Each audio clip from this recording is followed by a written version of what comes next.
all started, in elementary school when, I noticed none of my friends have really cussed. But it seemed like when I got in middle school, everybody started cussing, and, this bothered me. He was just so bothered and so upset by the language that his friends felt like they needed to start cussing to be cool.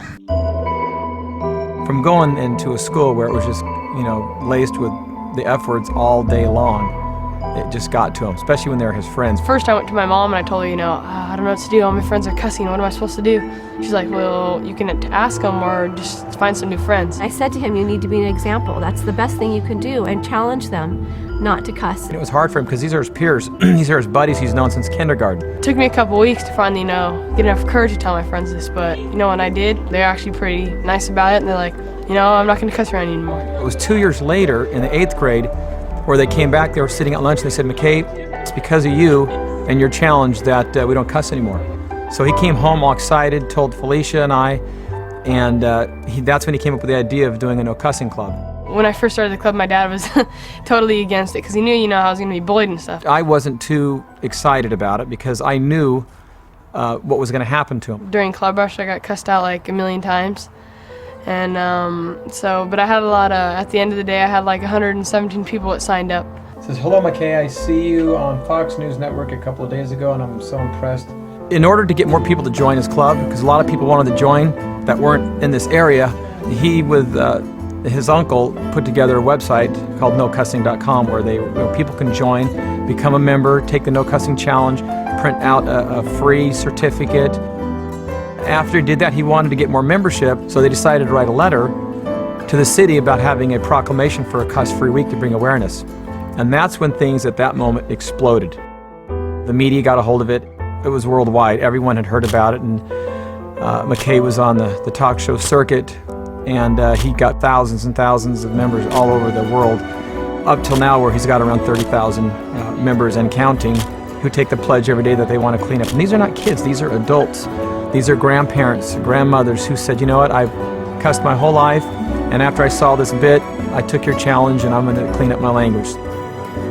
There's a lot of people who believe what the club has done and are backing him 100%. And there's a lot of people who want to tear it down and do everything they can to destroy it. Since January 4th, I received over 60,000 different death threats. We've had death threats.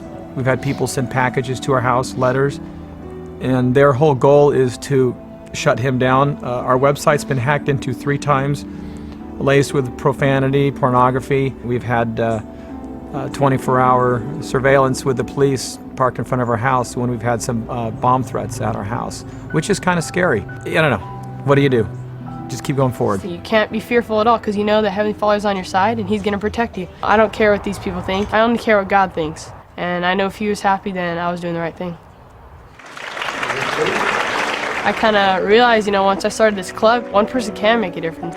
He was asked to be on a panel with Art Linkletter, Kids Say the Darndest Things, and Mark Victor Hansen. So there is a lot of positive that has come out. This week I was on the Jay Leno show. This is a huge undertaking for him, and the nice thing is the members of his club, they're very supportive, and they stand behind him because he could not do this alone.